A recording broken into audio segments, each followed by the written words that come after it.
siang Pak Nardi. Ya, siang. Ada yang bisa saya bantu? Ya, sangat sangat ada. Ini kebetulan terkait tugas saya yang harus mewawancarai 3 kepala sekolah, diantaranya adalah kepala sekolah di lembaga saya sendiri. Tapi bersedia ya? Bersedia. Terima kasih. Baik, bisa langsung dimulai ya Bapak? Langsung saja. Tapi nanti sesuai dengan yang saya bisa ya. Iya, tidak apa-apa. Untuk pertanyaan pertama Bapak, selama ini bagaimana Bapak dapat mengidentifikasi kasus-kasus yang merupakan dilema etika atau moral? Ya, terima kasih. Yang saya bisa jawab, sebelumnya yang setahu saya bahwa pengambilan keputusan berdasarkan rujukan moral itu sebenarnya sangat mudah, karena itu kan hanya mengidentifikasi kasus atau peristiwa yang baik dan buruk. Jadi kita sangat mudah untuk memilih. Yang penting dalam rujukan moral ini, karena moral sebetulnya kan itu sudah diakui kebenarannya. Jadi kalau kita melawan itu berarti tentu saja kita terbujuk, ya artinya kita mengambil keputusan yang salah. Jadi rujukan moral sangat mudah dalam menentukan keputusan, karena hanya menentukan baik dan buruk, hanya memilih baik dan buruk. Jadi kalau yang dilema etika ini yang agak perlu tahapan-tahapan untuk memilih, karena ini kita dihadapkan pada suatu kasus yang benar melawan benar. Jadi kita kadang-kadang susah. Dan ini perlu tahapan-tahapan. Jadi kalau dilema etika itu, tetapi kalau kita sudah melakukan tahapan sampai akhirnya menentukan keputusan dan kita sudah tahu tahapan-tahapannya, kita akan sangat lega. Artinya apa yang kita putuskan sudah melalui tahapan-tahapan untuk menentukan dilema etika. Seperti itu. Berikutnya Bapak, yang pertanyaan berikutnya, selama ini bagaimana Bapak menjalankan pengambilan keputusan di sekolah, terutama untuk kasus-kasus di mana ada 2 kepentingan yang sama-sama benar atau sama-sama mengandung nilai kebajikan. Nah, ini tadi yang saya sampaikan di awal tadi, konsep mengenai dilema etika. Jadi ketika seorang kepala sekolah itu mengambil keputusan karena berdasarkan situasi atau kasus sama-sama benar. Nah, ini salah satu, dan tahapan itu harus melalui tahapan. Pokoknya inti dari keputusan itu jangan sampai menyimpang dari 3 hal. Yang paling utama itu keputusan itu harus berpihak pada murid. Kemudian yang kedua itu harus mengandung nilai-nilai kebajikan universal. Jadi keputusan itu berdasarkan norma yang sudah berlaku secara umum dan diakui kebenarannya. Yang ketiga itu harus keputusan yang bertanggung jawab. Jadi pemimpin itu harus bertanggung jawab dengan keputusan yang diambil. Jangan kemudian setelah mengambil keputusan kemudian melempar tanggung jawab. Itu bukan pengambil keputusan yang bertanggung jawab yang baik itu. Makanya harus semua keputusan harus melalui tahapan itu. Nah, untuk mencapai itu tentu saja sebelumnya harus mengumpulkan data, fakta-fakta ya, kasus, mengidentifikasi ya, supaya nanti dari data yang ada kita bisa mengambil keputusan yang tadi yang mengandung tiga kebajikan tadi atau tiga hal tadi. Terima kasih. Pertanyaan berikutnya Bapak, langkah-langkah atau prosedur seperti apa yang biasanya Bapak lakukan selama ini untuk pengambilan? Nah, ini pengambilan keputusan sebetulnya memang ada prosedur yang memang harus dilakukan, tapi tidak baku ya saya lakukan itu luwes saja. Jadi ketika untuk mengambil keputusan yang kalau sudah saya identifikasi efeknya, dampaknya tidak terlalu misalnya berat, banyak berat, dan itu saya cepat mengambil keputusan. Tapi kalau misalnya keputusan itu nanti berdampak yang sangat besar, itu harus melakukan tahapan-tahapan. Nah, salah satu misalnya tahapan ini, jadi ketika memutuskan itu harus ada melalui langkah ini, melakukan 4 paradigma gitu ya. Misalnya cara pandang pertama itu ini untuk kepentingan individu apa kelompok. Saya identifikasi ini untuk kelompok apa individu. Ini kebenaran menurut kelompok atau hanya seorang saja. Itu yang pertama. Jadi kalau menentukan keputusan yang misalnya ini hanya untuk kepentingan individu, saya lebih mengutamakan untuk kepentingan kelompok. Tapi tidak menutup kemungkinan kalau misalnya ini ada yang namanya yang kedua itu berdasarkan keadilan dan belas kasihan. Nah, yang kedua tahapan yang kedua.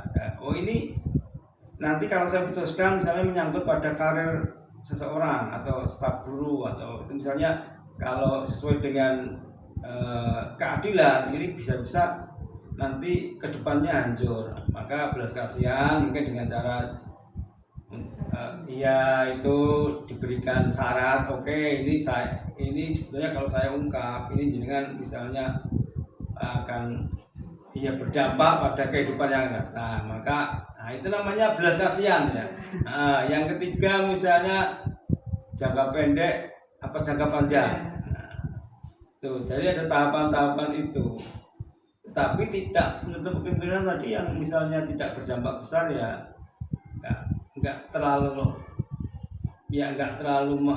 ikut tahapan-tahapan itu, langsung aja misalnya oh ini harus yang penting ini nanti untuk kepentingan murid, berpihak pada murid, kemudian ini benar secara umum, yang ketiga bertanggung jawab. Misalnya untuk menentukan misalnya kesiswaan, kesulitan untuk menentukan tim yang dikirim, entah lomba apa saja. Ini nanti kalau yang menentukan kelas-kelas diminta untuk mengambil keputusan. Nah, karena takutnya nanti kalau yang mengambil keputusan guru, nanti wali murid komplain guru apa. Nah, akhirnya kepala suka cepat mengambil ini aja, yang penting nanti ngomong sama timnya atas pertimbangan data itu, fakta itu kepala sekolah menentukan itu ya. Jadi langkah-langkahnya sudah disebutkan tadi. Berikutnya, hal-hal apa saja yang selama ini efektif dalam pengambilan keputusan kasus dilema etika. Nah, dilema etika itu sebetulnya saya kalau berhubungan dengan dilema etika itu tidak sendiri. Sebelum mengambil keputusan, saya punya tim. Jadi paling tidak ada teman guru yang ya senior yang mungkin di hadapan teman-teman guru itu menjadi tokoh atau panutan. Nah, itu biasanya yang saya ajak untuk berdiskusi sebelum mengambil keputusan. Jadi kalau kasus dilema etika, karena kan dilema etika itu kita mengambil keputusan yang dua-duanya sama benar, kadang susah juga. Kalau yang tadi bujukan moral, yang penting moral kita itu sesuai dengan norma-norma yang universal itu ya aman-aman saja, karena pasti banyak pasti benar, karena lawannya salah. Misalnya ketika ada wali murid yang ingin memasukkan muridnya ke sekolah kita misalnya, padahal pagunya sudah penuh. Itu sebetulnya wali murid kemudian mengiming-imingi sesuatu. Nah, kepala sekolah, saya sebagai kepala sekolah akhirnya memaksakan untuk menerima. Itu namanya bujukan moral, salah. Nah, itu ya. Berarti berdiskusi dulu. Iya, betul ya. Mengambil keputusan tentang tetapi kepala sekolah tetap sebagai pengambil keputusan. Jadi tidak menurut guru senior, enggak, itu hanya tahapan saja. Tapi di akhirnya itu kepala sekolah yang bertanggung jawab, tidak menggunakan referensi atau berdasarkan, enggak, langsung kepala sekolah. Baik, berikutnya, apakah Bapak memiliki sebuah tata cara atau jadwal tertentu dalam dalam sebuah penyelesaian kasus dilema etika? Apakah Bapak langsung menyelesaikan di tempat atau memiliki sebuah jadwal untuk menyelesaikannya? Kira-kira bentuk atau prosedur seperti apa yang mungkin Bapak jalankan? Ya itu kadang dua-duanya saya pakai ya. Kadang kalau keputusan itu tidak, kalau saya identifikasi tidak berdampak besar, ya langsung aja saya ambil keputusan di tempat. Nah, itu berarti menunjukkan kematangan bahwa menguasai situasi keadaan. Tetapi kalau misalnya nanti keputusan itu berdampak besar, kompleks, nah itu perlu nanti ada waktu ya, ada waktu untuk memutuskan melalui tata cara, misalnya mengajak diskusi dengan guru senior dulu, tokoh-tokoh guru atau tim. Nah, yang dibutuhkan sesuai dengan kasus atau masalah yang ada, dan tidak langsung saya putuskan, tetapi melalui tadi tahapan tadi, baru kemudian, tapi juga nggak perlu lama, jadi bisa sehari 2 hari baru kemudian saya putuskan apa yang terbaik, yang intinya tadi melalui tahapan-tahapan yang sudah saya sampaikan pada awal. Berikutnya Bapak, adakah seseorang atau faktor-faktor apa yang selama ini mempermudah atau membantu Bapak dalam pengambilan keputusan dalam kasus-kasus dilema etika? Sebetulnya kalau disuruh menyebutkan faktor, kemudian siapa-siapa yang membantu, sebetulnya semua saya anggap sebagai yang membantu ya warga sekolah ya. Tentu saja kepala sekolah sebagai seorang pemimpin dan penggerak di satuan pendidikan, yang satuan pendidikan itu merupakan institusi pengawal moral. Jadi kalau warga sekolah kemudian terjaga moralnya, memberikan contoh kepada muridnya, itu saya kira sudah menjadi tokoh-tokoh, orang-orang, siapa-siapa yang membantu saya, yaitu. Jadi makanya kemudian saya akan sangat mudah mengambil keputusan apabila warga sekolah itu sudah menjadikan sekolah itu menjadi tempat untuk menjaga moral anak-anak, tentu saja dengan mendukung program atau visi misi sekolah yang sudah dicanangkan itu. Jadi guru, kemudian pokoknya warga sekolah ya. Baik Bapak, berikutnya dari semua hal yang telah disampaikan, pembelajaran apa yang dapat Bapak petik dari pengalaman Bapak selama ini dalam mengambil keputusan dilema etika? Nah, yang saya dapat ambil dari keputusan-keputusan yang diambil dari adanya kasus dilema etika itu, sebetulnya saya kemudian bisa tahu bahwa kasus-kasus yang merupakan dilema etika itu sebetulnya yang saya harus bisa mengidentifikasi. Jadi dilema etika itu sesuai dengan tahapan tadi, paradigma, misalnya benar salah, individu melawan kelompok, kemudian jangka pendek jangka panjang, kemudian keadilan belas kasihan. Itu saya akhirnya bisa memutuskan dengan mantap ya, tanpa ragu-ragu ya, yakin ya, karena kan sudah nggak merasa bersalah karena sudah melalui tahapan-tahapan. Beda kalau hanya berdasarkan perasaan saja, nanti takutnya ini lebih nanti masuk ke belas kasihan, karena perasaan ya. Kadang-kadang memang itu juga sangat mengganggu ya. Dan itu pernah juga saya rasakan, tapi kemudian jadi pengalamannya itu, jadi belas kasihan mungkin sekali 2 kali memang bisa, tapi ya dengan catatan ya. Artinya orang yang belas kasihan itu harus tahu bahwa keputusan ini sebetulnya kurang pas, tapi kedepannya harus menjadi lebih baik gitu. Bapak terima kasih banyak. Ya, mohon maaf ya jawabannya mungkin kurang sesuai dengan yang diharapkan, tapi itulah yang saya kerjakan. Terima kasih Bapak sudah bersedia menyempatkan waktunya. Semoga ini juga menjadi ilmu buat saya ke depannya nanti. Ya, sama-sama ya. Selamat ya, selamat berjuang sehingga ini sudah modul 3 atau 3 itu 1 ya. Tinggal 2 lagi ya, 2 modul lagi. Iya. Selamat ya, selamat ya.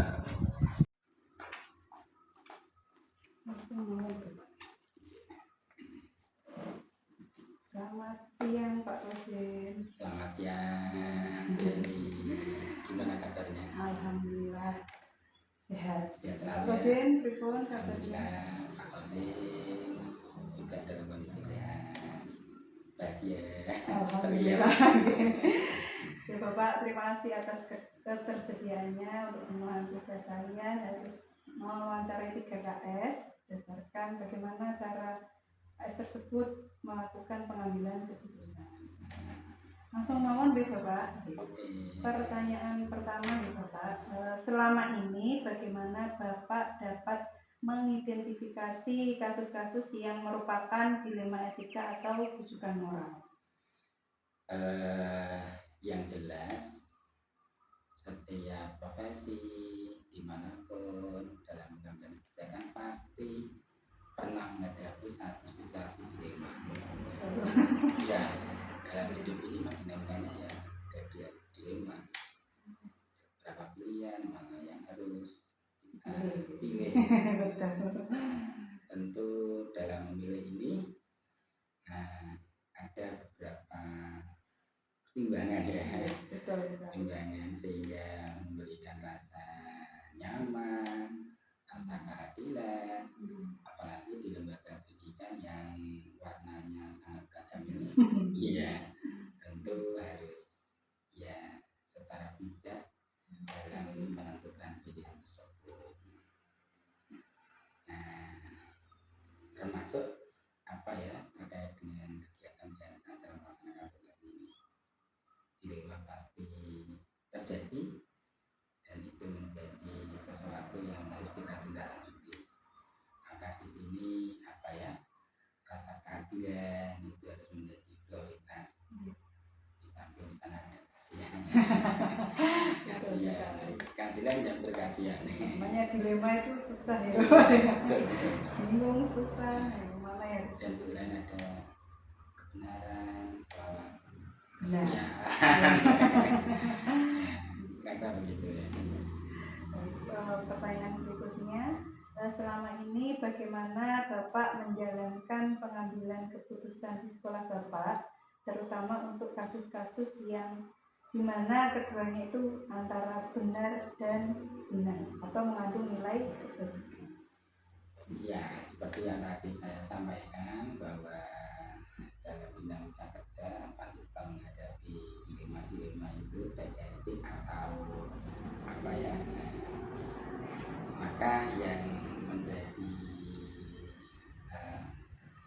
pertimbangan apa yang harus saya lakukan, yang pertama itu ada menetapkan tujuan yang jelas dari permasalahan yang ada dan melihat tujuan itu maka pilihan kita insya Allah akan terarah. Samping itu kita juga mengetahui kelebihan dan kekurangan karena pasti setiap yang kita lakukan kalau diidentifikasi ya ada kelebihannya, ada kekurangannya. Belum mengikuti. Ya. Kemudian mempertimbangkan juga berbagai kemungkinan yang terjadi dari pengambilan keputusan tersebut. Kalau saya ngambil ini kira-kira apa ya? Resikonya ya. Resikonya. Kalau saya ngambil ini kemudian apa ya resikonya? Kita timbang-timbang dari resiko-resiko yang terkecil. Gitu. Samping itu juga mempertimbangkan dampak yang mungkin terjadi dari pengambilan keputusan. Dampak ini sepertinya lebih cenderung ke yang negatif. Kemudian menyiapkan alternatif yang apa itu keputusan karena menghadap beberapa pilihan harus menyiapkan beberapa alternatif. Jadi mana yang kita anggap iya paling tepat. Walaupun ketika kita sudah menganggap paling tepat, pasti di sana sini masih ada titik-titik.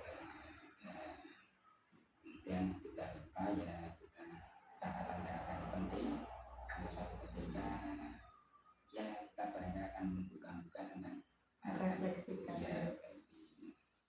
Kemudian ya ada jeda waktu lah dari satu proses, satu problem, satu dilema itu kemudian sampai batas yang kita kendali itu.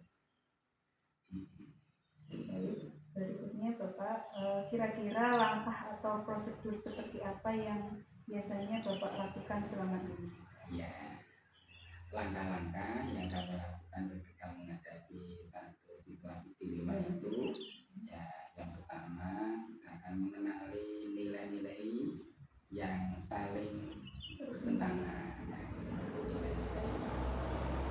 Karena iya, ada keadilan, ada kejujuran, ada kasihan, ada itu.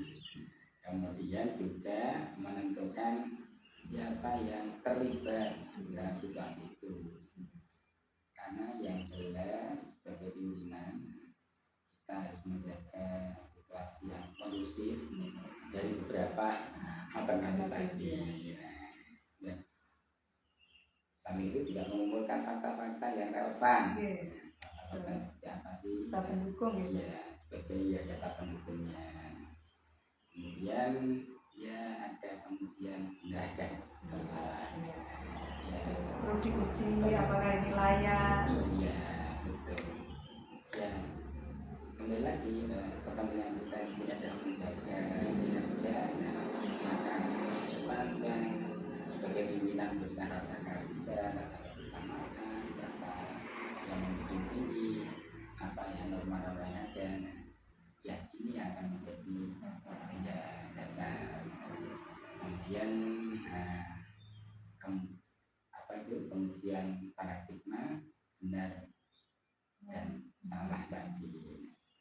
Itu ya, yang jelas warna dinamika dalam menjalankan tugas kedinasan bagi pimpinan ada problem-problem seperti itu tadi. Ada proses panjang lah Bapak. Iya betul. Berikutnya, kira-kira hal apa saja yang selama ini Bapak anggap efektif dalam pengambilan keputusan? Iya. Yang kami anggap efektif itu apa ya? Yang menyangkut sikap etis yang didasari pengetahuan dan pemahaman yang besar, benar, serta jujur pada diri sendiri.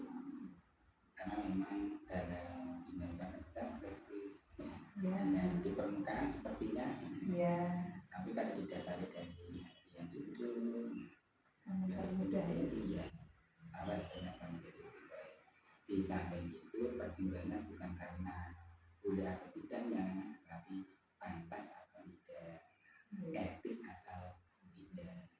Jadi pertimbangan-pertimbangan jika kembali rasa keadilan itu menjadi kata kunci. Berikutnya Bapak G, apakah Bapak memiliki sebuah jadwal tertentu dalam sebuah penyelesaian kasus dilematika? Apakah Bapak itu langsung menyelesaikan di tempat atau Bapak memiliki sebuah jadwal dalam penyelesaiannya? Ada kalanya sesuatu harus kami ambil sikap secara apa ya dalam waktu dekat. Ya itu. Tapi ada kalanya juga ini terkait dengan cuaca ini barangkali saya butuh waktu, ya tidak harus secepatnya kita ambil keputusan. Itu kira-kira begitu ya. Baik, pertanyaan berikutnya, adakah seseorang atau faktor-faktor apa yang selama ini mempermudah Bapak dalam pengambilan keputusan dalam kasus dilematika? Faktor-faktor yang apa ya yang mendukungnya tentunya kami kerjasama dengan apa ya ada BPK, kemudian satu saat ada kegiatan briefing, maka problem-problem yang terjadi setiap Senin habis upacara ada briefing ya sebagai bentuk untuk mengevaluasi kegiatan selama satu pekan. Kemudian kita tidak berharap kejadian yang negatif terjadi pada satu pekan, itu sudah kita laksanakan mingguannya pada hari pertama hari Senin setelah upacara itu. Di samping momen-momen tertentu yang memungkinkan kita untuk segera mengambil apa ya tindak lanjut terkait dengan Berarti sudah ada kalau Bapak Iya, salah ya. Pertanyaan terakhir nih Bapak, dari semua hal yang telah Bapak sampaikan tadi, kira-kira pembelajaran apa yang Bapak dapat atau Bapak petik dalam pengambilan keputusan dilema etika? Iya, pembelajaran yang dapat kami petik dari dilema etika tersebut bahwa pengambilan keputusan itu harus menjadikan kebijakan yang bersifat universal, ya, yang harus dipilih dengan penuh pertimbangan.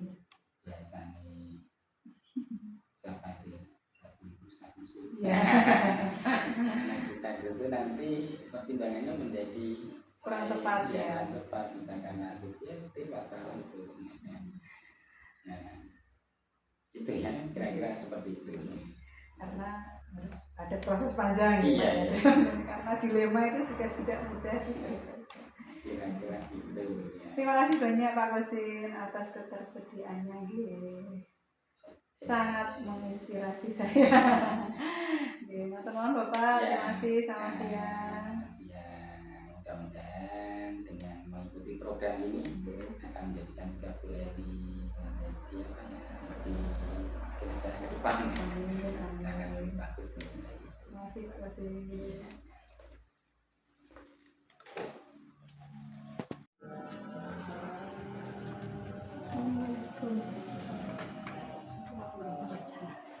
Selamat bisa pas saya Al-Qurnia, Bu Nunung aja.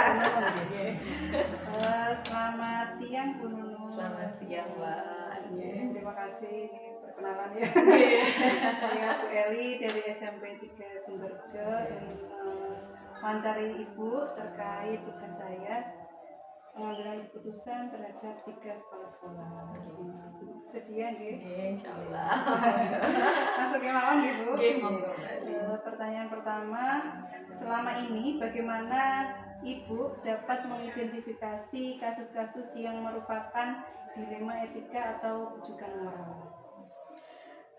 Sebenarnya mengidentifikasinya susah-susah mudah, gampang-gampang susah ya Mbak. Yang pertama biasanya saya lihat dulu ini kepentingannya untuk orang banyak atau diri pribadinya sendiri. Kalau etika moral, kalau rujukan moral kan jelas itu untuk kepentingannya sendiri. Tapi kalau dilema etika kan bisa jadi untuk kepentingan orang banyak, itu yang pertama. Kemudian biasanya saya timbang dulu dua nilai moral yang saling bertentangan ini. Kalau dilema etika kan sama-sama nilai moralnya benar-benar kan. Jadi kalau yang rujukan moral jelas yang satu benar yang satu salah. Terus kemudian yang saya lakukan lagi itu tekanan sosial dan emosionalnya, biasanya seperti itu. Kalau dilema etika kan lebih banyak biasanya tekanan sosial emosionalnya gitu. Sama-sama benar itu tadi. Kalau rujukan moral kan yang satu jelas biasanya nggak enak gitu kan, nggak enak karena nggak enak itu aja kalau rujukan moral gitu. Terus yang terakhir keputusannya ini dampaknya jangka panjang atau jangka pendek. Kalau etika dilema etika ini kan jangka panjang biasanya. Kalau yang rujukan moral ya selesai di situ, itu aja sih untuk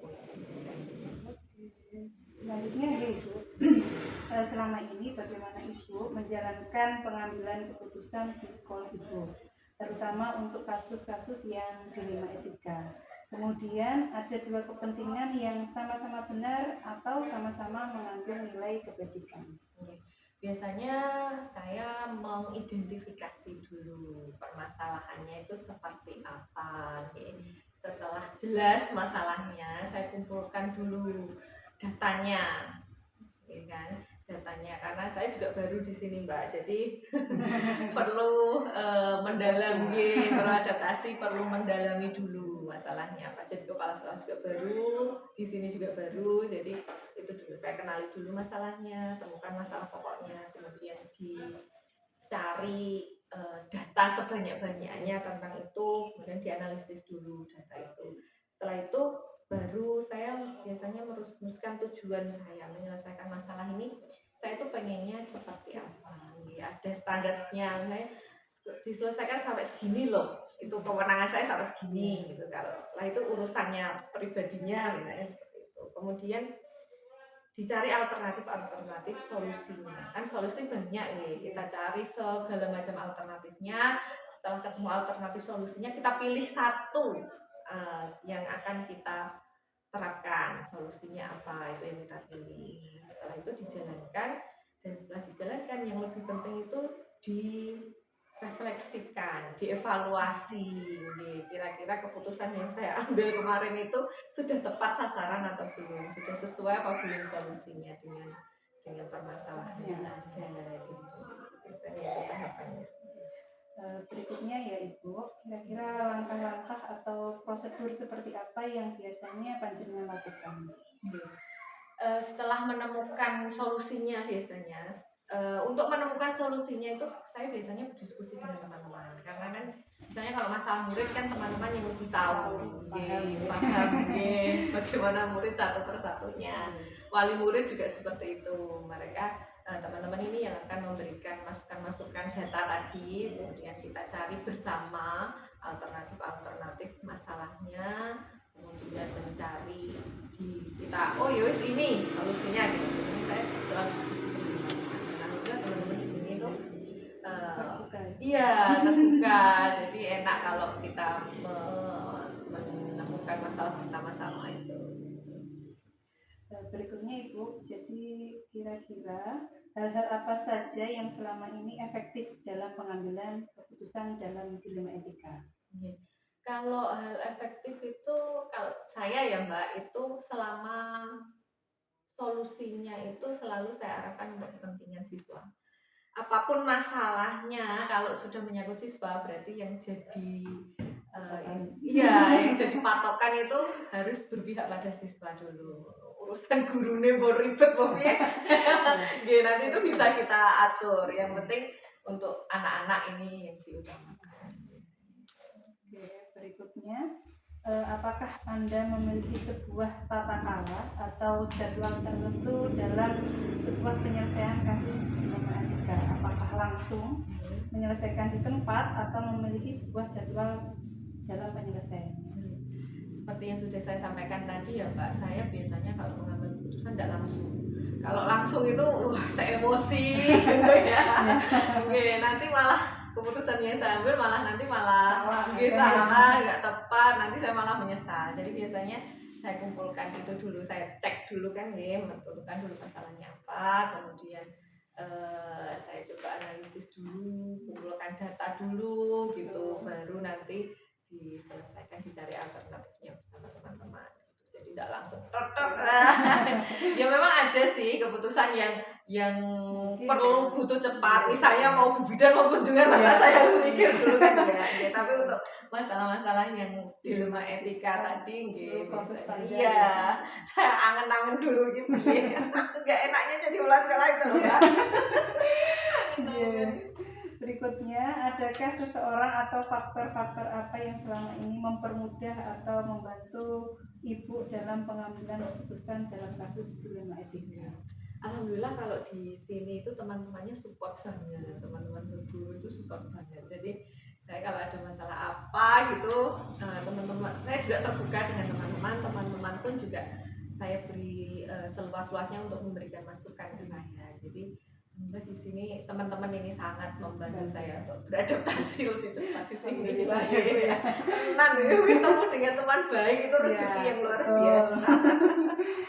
Baik, ini pertanyaan terakhir. Siap. Jadi semua hal yang telah Ibu sampaikan tadi, kira-kira pembelajaran apa yang dapat Ibu petik dari pengalaman Ibu mengambil keputusan dilema etika? Setiap keputusan itu pasti ada konsekuensinya, dan itu ya memang harus kita tanggung, mau nggak mau ya harus kita tanggung. Tapi kalau kita di sekolah, yang pertama dan utama itu tadi kepentingan siswa dulu. Kalau untuk mbok gurune kalau sekali benjut itu nanti kita insya Allah orang dewasa bisa menangani itu. Yang penting anak-anak ini terlayani dengan baik, kemudian dia dapat apa apa yang jadi haknya di sekolah itu Kebutuhannya yang terpenuhi. kebutuhannya terpenuhi, belajar nyaman di sekolah itu yang diutamakan. Terima kasih. Terima kasih Bu atas waktunya Pak Sami-sami, Ngapunten. enggak apa-apa. Sangat menginspirasi saya. Terima kasih Bu. Kalau Selamat udah siang. gini enggak kenal sih. Oke.